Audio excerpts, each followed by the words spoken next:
আসসালামু আলাইকুম। আশা করছি আপনারা সবাই অনেক ভালো আছেন।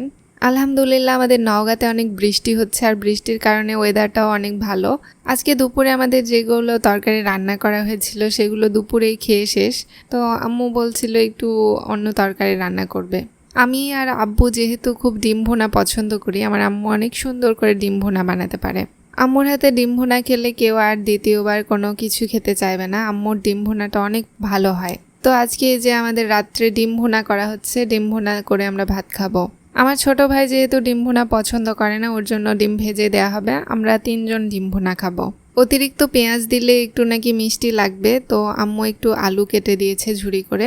আমি অবশ্য আলু ঝুরি করে কোনোদিন ডিম ভুনা খাইনি, আজকে খেয়ে দেখি কেমন লাগে। তো এই আলু কুচির মধ্যে কিন্তু পেঁয়াজ কুচিও করা আছে, এখানে বোঝা যাচ্ছে না হয়তো আলুর জন্য। প্রয়োজন মতো সমস্ত মশলাগুলো আম্মু এখানে দিয়ে দিচ্ছে, হলুদ গুঁড়া, মরিচ গুঁড়া, লবণ, আদা বাটা, জিরা বাটা, রসুন বাটা, এগুলো। এই সমস্ত কিছু দিয়ে এই আলুটাকে একটু ভাজা ভাজা করা হয় আর তারপরে এর মধ্যে একটু পানি দিয়ে কিছুক্ষণ বলক তুলতে হবে। বলক যখন উঠে আসবে এর মধ্যে তখন দিতে হবে ডিমগুলো। দেশি মুরগির ডিম কিংবা হাঁসের ডিম দিয়ে এই ভুনাটা করলে আরও বেশি মজা হয়, কিন্তু আমরা আজকে ফার্মের ডিম দিয়েই করছি, যেটা সবসময় অ্যাভেলেবল আর কি। তো এখন ঢাকনা দিয়ে ঢেকে দেওয়া হলো। এখানে বলক চলে এসেছে, এই বলকের মধ্যে এখন ডিমগুলোকে ভেঙে ভেঙে দিতে হবে। খুব সুন্দর একটা স্মেল আসে আম্মুর এই ভুনা থেকে, কারণ এর মধ্যে আম্মু গরম মশলাও ইউজ করে। গরম মশলা ইউজ করার কারণে এর মধ্যে থেকে একটা মিষ্টি মিষ্টি গন্ধ বের হয়, যার কারণে ডিম ভুনাটা বেশি টেস্ট লাগে। আজকে সারাদিন আমাদের এদিকে অনেকবার লোডশেডিং হয়েছে আর আম্মু ভয় করছিল যে এখন রান্না করতে করতে যদি কারেন্ট চলে যায় তাহলে কি হবে।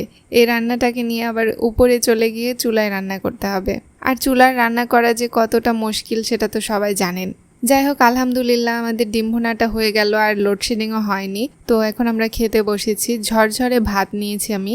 ঝরঝরে ভাতের সঙ্গে এই ডিম ভুনাটা বেশি ভালো লাগে খেতে।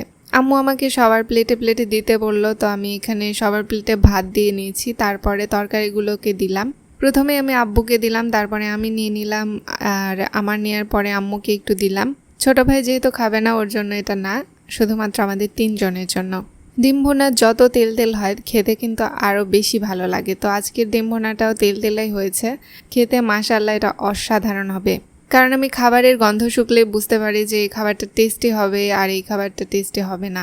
তো বিসমিল্লাহ বলে শুরু করলাম। আলহামদুলিল্লাহ আজকের এই তরকারিটা অনেক মজার হয়েছিল। প্রতিবেলা এক রকমের তরকারি খেতে ভালো লাগে না, একটু ডিফারেন্ট রকমের হলে খেতে ভালো লাগে আর রুচিও মুখে থাকে। এরকম ঠান্ডা ঠান্ডা একটু ওয়েদারে এই ডিম ভুনা দিয়ে ভাত খাওয়ার মজাটাই আলাদা। আলহামদুলিল্লাহ আম্মু অনেক সুন্দর করে রান্না করে, অনেক মজা করে রান্না করে, আর আম্মুর রান্না একদম অসাধারণ। অবশ্য সবার মায়েরই রান্না তাদের কাছে অসাধারণ লাগে। দুঃখের বিষয় হলো আমাদের খেতে খেতে কারেন্ট চলে গিয়েছিল, তো এরকমভাবে আমাদেরকে এখন থাকতে হচ্ছে যেহেতু এখন বৃষ্টির সময়। ব্লগটা বড় না করে এখানেই শেষ করছি। সবাই ভালো থাকবেন। আল্লাহ হাফেজ।